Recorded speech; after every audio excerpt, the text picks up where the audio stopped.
Also, the global force vector will be calculated by using the formula F is equal to force due to UDL on element E1 plus force due to UVL on element E2.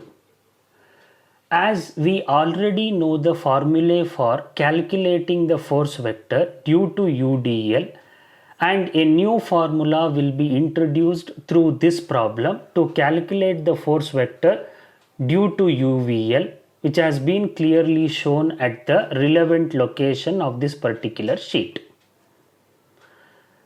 The zeros with red color has been written in the first matrix along 5th row and 6th row to indicate a point that third node is absent in element E1. Third node means 5th row and 6th row. So you introduce dummy zeros along 5th row and 6th row. Similarly, the zeros written with red color pen along first row and second row in the second matrix signifies a point that first node is absent in element E2, which will be quantified by writing the zeros along first row and second row of the second matrix. When you closely observe the formulae corresponding to UDL on element E1 and corresponding to UVL load on element E2, you have to substitute the values of W and L as well as W and LE for first and second matrix. Now, concentrate on these two sentences written at the middle portion of this particular sheet.